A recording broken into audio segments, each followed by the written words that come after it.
Hi everyone, मैं नमित पांडे आप लोगों का अपने क्लास में स्वागत करता हूँ। चलिए हम क्या करते हैं, अब क्लास को स्टार्ट करते हैं। क्योंकि आपको पता है हमने क्या क्या कल पढ़ा रखा था।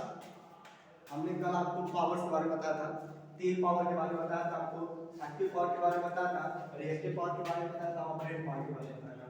तो एक्टिव पावर में क्या लिखा था आपको, active power is equal to V I cos i।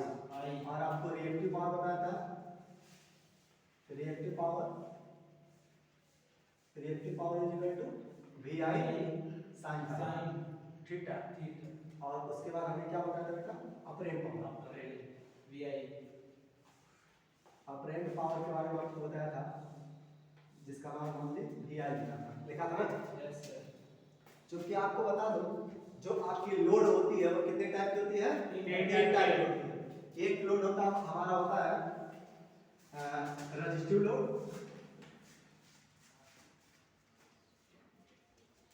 दूसरा लोड होता है इंडक्टिव लोड,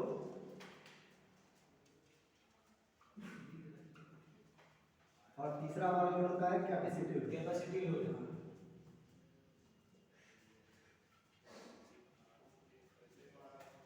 तीन लोड होती है हमारी, एक हमारी होती है एक्टिव लोड, एक हमारी होती है इंडक्टिव लोड, और एक हमारी होती है कैपेसिटिव लोड। जब हमारी लोड रेजिस्टिव के भाग देता है, मतलब किसी ऐसे हम लगाते हैं, तो इस टाइप की हम क्या बोलते हैं बेटा, रेजिस्टिव लोड बोलते हैं। जब लोड को हम इंडक्टर के रूप में लगाते हैं, अर्थात ऐसे लगाते हैं, तो क्या बोलते हैं, इंडक्टिव लोड। और जब हम कैपेसिटिव के रूप में लगाते हैं, उसको क्या बोलते हैं, कैपेसिटिव लोड। समझ गए? ये तीनों जो एलिमेंट होते हैं वो हमारे एसी सर्किट में आते हैं। और आपको बताया था कि ये तीनों एलिमेंट हमारे एसी सर्किट में आते हैं। अगर डीसी में है ना, तो डीसी में अलग नेचर बिहेव करने लगते हैं। वो सिर्फ वॉल्यूम डीसी में ही इंडक्टर की बात व्यवहार करता है, कैपेसिटर की बात व्यवहार करता है। आपको हमने साइंस मॉडल का व्यू फॉर्म बनाना सिखाया था ना। Yes sir. उसके बाद आपको लैगिंग और लीडिंग सिखाया था ना। यस। जितने लोगों ने उसको सीरियस पढ़ा होगा, सीरियस समझ गए, यस। जो भी इसको सीरियस पढ़े होंगे वो सारे लोग इस चीज को आसानी से समझ जाएंगे। और जिसने उसको हवा में लिए होंगे, हवा समझते हैं ना, वो यहाँ अटकने वाले हैं। समझ रहे? तो चलिए हम उस व्यू फॉर्म का कमाल ऐसा है कि आपको कोई भी डेरिवेशन नहीं बताऊंगा, और उस व्यू फॉर्म की सहायता से हम रेजिस्टिव लोड, इंडक्टिव लोड और कैपेसिटिव लोड के बारे में आपको डिफाइन करने की कोशिश करता हूं। आइए देखते हैं। पहली लोड हमारी क्या होती है बेटा, इंडक्टिव लोड। देखिए इंडक्टिव लोड के लिए हमारी जो साइन वेव होती है, इसी के लिए वो V equal to V max sine omega t होती है ना। और आई इक्वल टू होती है V I max sine omega t. क्या इसका मतलब आप समझते हैं? इसका मतलब है वोल्टेज और करंट एक ही वेव में होंगे ना। ऐसा तो मान लीजिए हमारा अगर हम डायग्राम बनाए, तो ऐसे डायग्राम बनाते हैं हम, x एक्सिस को इसको मानते हैं हमारे y एक्सिस पे। तो आपको बता रहे हैं कि हमारा रेजिस्टिव के केस में वोल्टेज और करंट किससे होगा, एक में होगा। तो मान लीजिए अगर ये हमारा वोल्ट है, तो ये हमारा क्या होगा, करंट होगा। बात समझ गए? Yes sir. तो हमारा रेजिस्टिव के लोड में वोल्टेज करंट एक ही फेज में होगा, अर्थात जिस फेज में हमारी वोल्टेज है उसी फेज में हमारी क्या होगी, करंट। ये कैसा बेटा, रेजिस्टिव लोड के कारण। किसके कारण, रेजिस्टिव लोड के कारण। इसका मतलब बेटा कि इसमें फेज और करंट के बीच में अगर हम कोण देखें तो जीरो बन रहा है ना, कोई कोण नहीं बन रहा है। समझ रहा है? Yes sir. तो इसका मतलब कि रेजिस्टिव लोड ना तो लैगिंग होती है और ना ही लीडिंग होती है। तो लिख दें, नोट में अगर हम लिख दें तो लिखेंगे रेजिस्टिव लोड ना तो लैगिंग होती है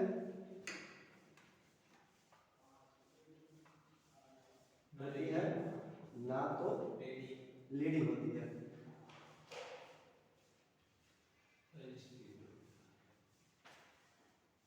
समझ रहे हैं? Yes sir. बात समझ गए? Yes sir. बेटा पीडीएफ दिया है, पीडीएफ में देखना, उस पीडीएफ में देखेंगे। तो आपसे अगर पूछ ले कोई कि ये बताइए रेजिस्टिव लोड लैगिंग होगी फिर लीडिंग होगी तो क्या बताइए? दोनों नहीं होती। कहेंगे ना तो लीडिंग होगी ना तो लैगिंग होगी।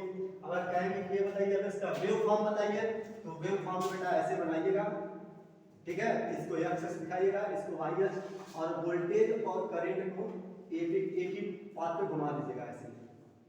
एक दूसरे तो इसी पाथ में हमारी वोल्टेज भी होगी और इसी पाथ पे हमारी करंट भी होगी। तो ए हुआ V max sin omega t और I max omega sin omega t. Omega t. समझ गया? अच्छा। तो ये हमारा बेटा ये जो केस बनता है हमारा वो किसमें होता है? रेजिस्टिव लोड में। किसमें होता है? रेजिस्टिव लोड में। अब आते हैं बेटा हम किस पे? Inductive load. किस पे आते हैं? Inductive load. इंडक्टिव लोड पे। इंडक्टिव। अब ये तो हमने जान लिया कि सर अगर हमारी लोड रेजिस्टिव होगी तो ना तो लैगिंग होगी ना तो लीडिंग होगी, अर्थात पावर फैक्टर क्या होगा बेटा? कुछ नहीं होगा इसमें। पावर फैक्टर शून्य नहीं हो सकता। क्यों? क्योंकि पावर फैक्टर जो हमारी होती है फैक्टर वो किससे मदद करते हैं?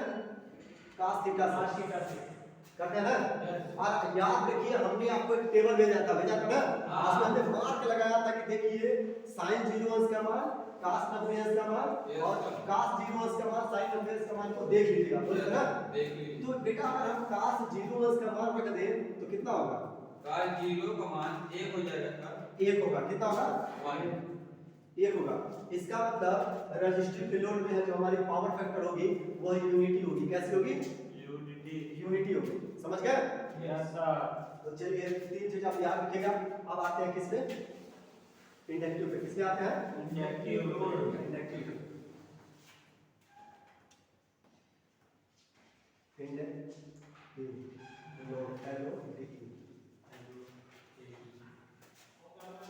जब किसी भी मशीन में या किसी भी इंस्ट्रूमेंट में हम लोड कैसा लगाते हैं?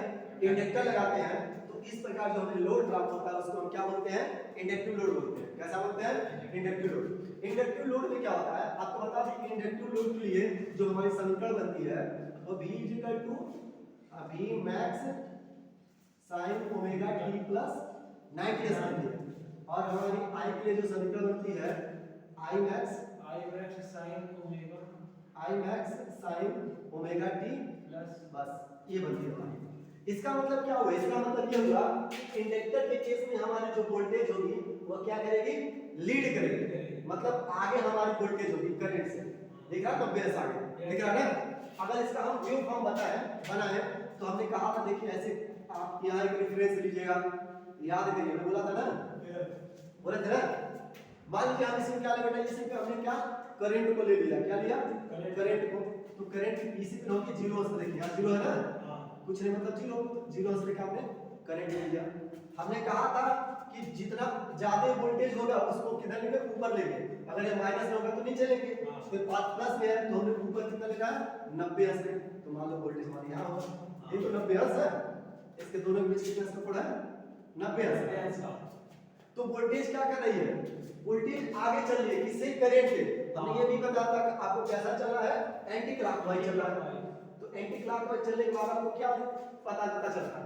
ये पता चलता है कि सर जो वोल्टेज है वो करंट से आगे भागे ना। याद रखिए हमने कहा था कि लैगिंग और लीडिंग डिसाइड करेंगे करंट को देखकर। बता दे ना, अगर करंट पीछे है तो लैगिंग, करंट आगे है तो लीडिंग। तो ये बताइए इसमें करंट आगे है कि पीछे है? पीछे है। इसका मतलब जो हमारा पावर फैक्टर मिलेगा वो कैसा मिलेगा? लैगिंग मिलेगा। तो नोट लिखिएगा जो हमारी पावर फैक्टर होगी पावर फैक्टर हमको लैगिंग प्राप्त होगा। समझ गए? Yes sir. तो इंडक्टिव के केस में वोल्टेज और करंट के बीच कितने अंश का कोण बनता है? 90 अंश का। इंडक्टिव के केस में हमारे पावर फैक्टर कैसा मिलता है? इंडक्टिव के केस में हमारी पावर फैक्टर कैसा मिलता है? लैगिंग क्यों मिलता है? क्योंकि वोल्टेज आगे है। हाँ, क्योंकि वोल्टेज करंट हमारी क्या बेटा पीछे है, अगर करंट हमारी आगे होगी तो क्या मिलता लीडिंग। तो आपको बस ये समीकरण याद करनी है कि समीकरण किसके लिए है, इंडक्टर के लिए। अगर ये आपको पता चल गया तो आप इससे इसको ड्राइव करके बता सकते हैं कि लीडिंग है या लैगिंग है। समझ गए? Okay sir. अगर मान लीजिए अब हमारी लोड कैसी है बेटा, कैपेसिटिव है। कैसी है? कैपेसिटिव है। कैपेसिटिव लोड है। तब क्या होगा, आप देखिए इसमें क्या होती है कि इसका जस्ट अपोजिट हमने बताया था कि इंडक्टर का जस्ट अपोजिट कैपेसिटर होता है। ये हमारे इसमें 90 से करंट में जुड़ जाती है। समझ गए? अब बेटा जैसे 90 से जुड़ जाएगी करंट में, इसका मतलब कि 90 से क्या है, करंट आगे है लीडिंग से। कैसे हम देखिए यहाँ एक रेखा किसके है, इस दिए। Yes sir. उसके बाद हम क्या करते हैं बेटा, एक रेफरेंस वाली रेखा खींचते हैं, RF इक्वल टू 0। RF में कौन सी वैल्यू है, वोल्टेज है ना। यस। यहाँ पे क्या लिख दिया बेटा, V लिख दिया। अब एक करंट कितने से आगे है, 90। तो यहाँ पे 90 से मान लिया, यहाँ पर क्या है, करंट है। तो यहाँ से क्या करते बेटा, एंटी क्लॉकवाइज चलते हैं। एंटी क्लॉकवाइज चलने के बाद हमें यह दिखता है कि हमारी जो करंट है वो वोल्टेज से आगे आगे भाग रही है। और हम करंट को देखकर ही डिसाइड करते हैं कि हमारी पावर फैक्टर लैगिंग होगी या लीडिंग होगी। क्योंकि करंट आगे है इसका मतलब लीडिंग होगी। तो नोट लिखेंगे, पावर फैक्टर हमको लीडिंग मिलता है।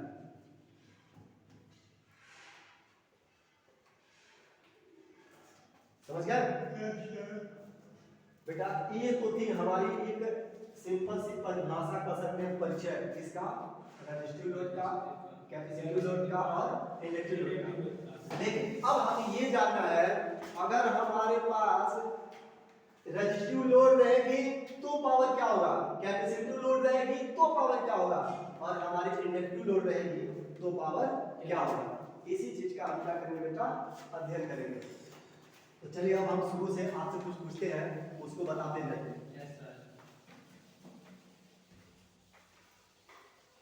तो बताइए रेजिस्टिव लोड में थीटा का मान कितना होगा? रेजिस्टिव लोड में, हाँ, रेजिस्टिव लोड में थीटा मतलब वोल्टेज और करंट के बीच कोण हमारा कितना है, 90। रेजिस्टिव के लोड में वोल्टेज और करंट के बीच हमारी एंगल कितना होगा? अच्छा, रेजिस्टिव के लोड में, रेजिस्टिव के लोड में चूंकि देखिए इसी पे हमारी वोल्टेज है और इसी पे हमारी करंट है, कितना बन रहा है, एंगल 0 बन रहा है। तो रेजिस्टिव के लोड में हमारे थीटा कितना बनती है बेटा, 0 बनती है, अर्थात थीटा इक्वल टू 0 हो गया। अब थीटा का मान इन तीनों समीकरण में पुट करेंगे और देखेंगे कि हमारे रेजिस्टिव की केस में हमारी क्या मिलता है और क्या नहीं मिलता है। देखिए हमारा एक्टिव लोड क्या होता है बेटा, active load active power is equal to V I cos होता ना, या cos थीटा होता। तो वी आई को तो वैसे ही रहने दो, cos थीटा नहीं sin cos 0 क्योंकि वी आई के बीच कितने का कोण है, 0। तो आप बताइए का 0 का मान कितना होता है, 0। अर्थात हमारा जो हमारा एक्टिव पावर होगी वो वी आई के बराबर होगी। इसमें होगी वाट, वी आई के बराबर। यस सर, हो गया ना। अब देखिए अब हम क्या करते हैं, रिएक्टिव पावर रखते हैं। किसको रखते हैं, रिएक्टिव पावर। रिएक्टिव पावर रखिए, रिएक्टिव पावर का फार्मूला देख के बताइए क्या आता है, वी आई sin थीटा। दो बताइए वी आई को तो वैसे ही रख देते हैं, सारे थीटा के बाद 0 रख देते हैं। तो sin 0 का मान कितना होता है, 1। sin 0 का मान कितना होगा, 1। अरे एक रात देख के बताओ sin 0 का मान 0 होता है। देखो मैं भेजा था इसीलिए हमको पता था। हां सर, sin 0.0 पता ना। Yes sir. तो sin 0 अब आपको ये भी पता होनी चाहिए कि किसी भी संख्या में 0 से गुणा करने पर क्या प्राप्त होता है, 0। अर्थात हमें ये मान कितना मिलेगा, जीरो। रिएक्टिव पावर कितना मिला? जीरो। जीरो मिला। अब देखते हैं बेटा किसको? ऑपरेंट पावर को। ऑपरेंट पावर बराबर क्या होता है? VI VI हाँ। ऑपरेंट पावर में बेटा कोई भी थीटा नहीं है, कोई भी साइन कॉस नहीं है। इसका मतलब एंगल का कोई रोल ही नहीं है इसमें। समझ गए? इसका मतलब ऑपरेंट पावर कितना मिलेगा? VI मिलेगा। यस आपको कुछ दिख रहा है इसमें? आपको ये दिख रहा है कि रिएक्टिव पावर हमें मिलता ही नहीं है रेजिस्टिव के लोड में। हमें क्या मिल रहा है? एक्टिव पावर मिल रहा है और ऑपरेंट पावर मिल रहा है, और दोनों बराबर मिल रहा है। VI इसमें भी, VI इसमें भी मिला ना। तो क्या हम नोट डाल के लिख सकते हैं कि रेजिस्टिव के लोड में हमारा एक्टिव पावर ऑपरेंट पावर के बराबर होता है? हाँ। या तो ऐसा भी लिख सकते हैं कि ऑपरेंट पावर एक्टिव पावर के बराबर होता है, क्योंकि यहाँ पे देखिए हमें VI मिल रहा है, सिर्फ मिला ना। यस यहाँ भी देखिए VI मिल रहा है, यहाँ भी क्या मिल रहा है? VI से मिला ना। तो ये दोनों बराबर है ना। तो बेटा नोट में क्या लिखेंगे? नोट में लिखेंगे active power is equal to active power is equal to apparent power. अब बेटा एग्जाम में ये घुमा के पूछता है कि ये बताइए अगर हमारा लोड रेजिस्टिव है तो हमें कौन कौन सी पावर प्राप्त होगी। अब इतना टाइम नहीं रहेगा आपके पास कि चेक करके देखोगे कि हमें कौन सी पावर मिल रही है, कौन सी पावर नहीं मिल रही है। आपके दिमाग में एकदम छप जानी चाहिए आज के बाद कि देखिए सर, अगर हमारी लोड कैसी रहेगी? रेजिस्टिव रहेगी तो हमें सिर्फ एक्टिव पावर मिलेगी और ऑपरेंट पावर मिलेगी, और दोनों एक दूसरे के बराबर होंगे। अर्थात आपकी लॉस कितनी होगी? जीरो होगी। ये रिएक्टिव पावर क्या है? लॉस ही तो है। हाँ लॉस है ना। Yes sir. इसका मतलब अगर आप लोड रेजिस्टिव लगाएंगे तो आपको लॉस कम देखने को मिलेगा मशीन में। समझ गए? अगर लोड आप रेजिस्टिव लगाएंगे तो मशीन में आपको लॉस कैसे मिलेगी? कम से कम मिलेगी। जीरो भी हो सकती है अगर आप प्योर रेजिस्टिव लगा दोगे तो। समझ रहे हो? तो इस लाइन को हमेशा याद रखिएगा। एक बार और मैं कहना चाहता हूं कि देखिए एक्टिव जैसे जब हम लोड रेजिस्टिव लगाते हैं तो हमारी एक्टिव पावर ऑपरेंट पावर के बराबर होती है। समझ गए?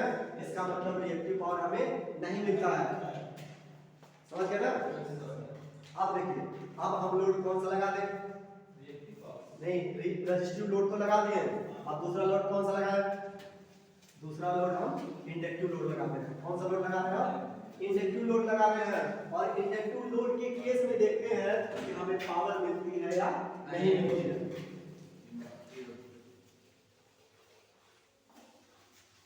चलिए हमने क्या रखा? इंडक्टिव लोड रख दिया। इंडक्टिव लोड, अभी इंडक्टिव लोड हमने लगा दिया।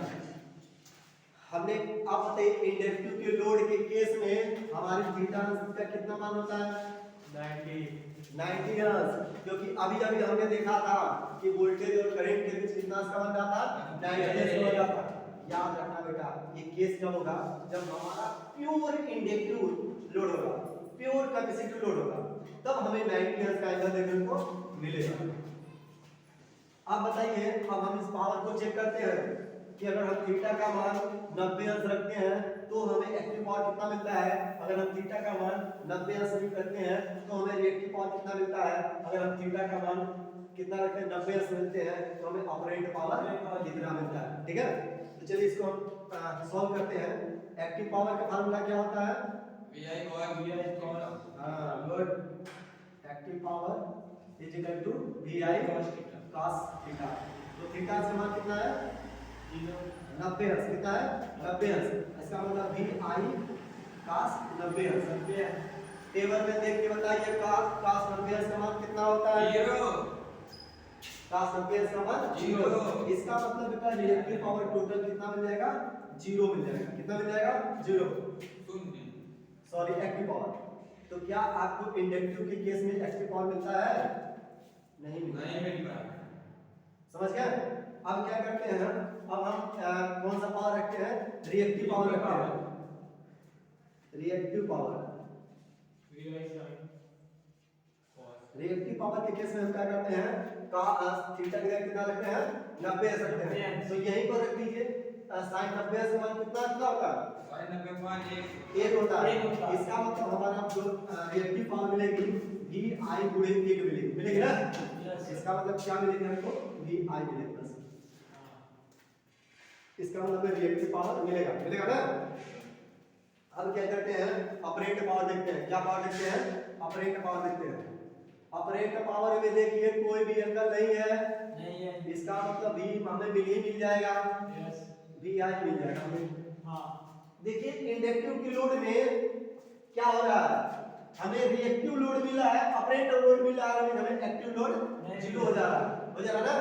तो क्या हम नोट में लिख सकते हैं कि आज अगर हमारी लोड इंडक्टिव रही तो जो हमारा पावर मिलेगा वो रिएक्टिव पावर ऑपरेंट पावर के बराबर मिलेगा। समझ गए? Yes sir. इस बात को हम लिख देते हैं कि प्योर इंडक्टिव के लोड में इंडक्टिव लोड के केस में हमको रिएक्टिव पावर ऑपरेंट पावर के बराबर होता है।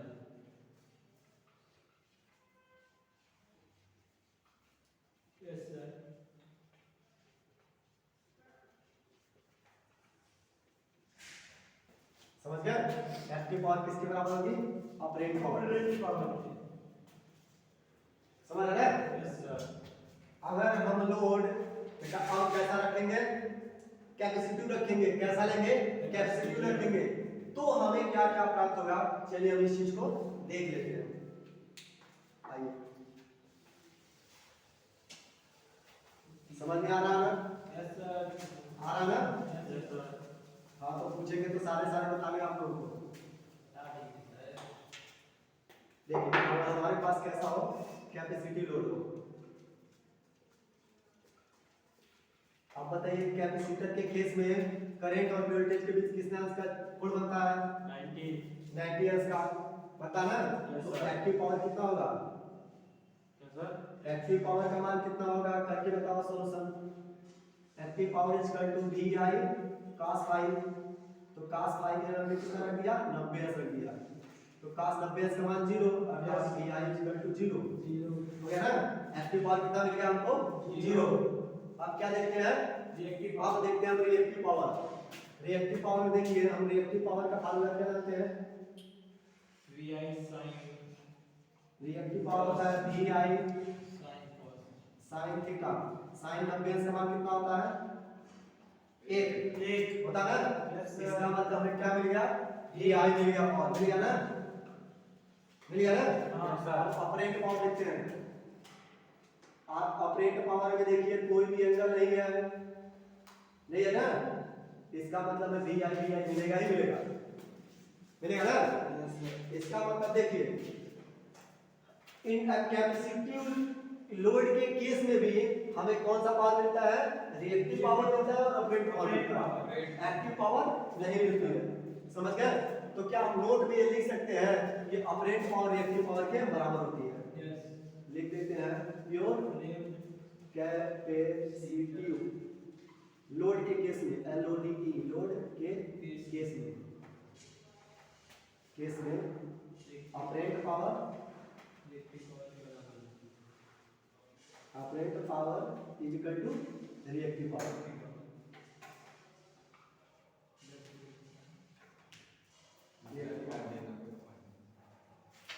समझ गए?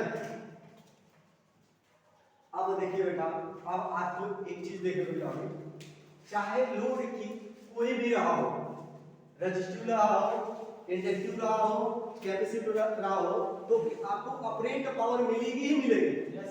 तो ऑपरेंट पावर कौन सी पावर है बेटा जो आप पावर टोटल दोगे। तो किसी बैटरी द्वारा चाहे आप जो भी पावर दोगे क्या लोड बदलने पर वो पावर खत्म हो जाएगा नहीं होगा। इसीलिए आपको ऑपरेंट पावर मिलता है ना। और हमारी बदलती क्या बेटा एक्टिव पावर बदलती है और रिएक्टिव पावर। समझ गए? अगर हमारा लोड रेजिस्टिव रहेगा तो एक्टिव पावर मिलेगा रिएक्टिव पावर नहीं मिलेगा। अगर हमारा लोड कैपेसिटिव रहेगा तो रिएक्टिव पावर नहीं मिलेगा, एक्टिव पावर मिलेगा और ऑपरेंट पावर मिलेगा। समझ गए? तो बताइए आज का क्लास कैसा रहा आप लोगों का? बढ़िया। ठीक है ना?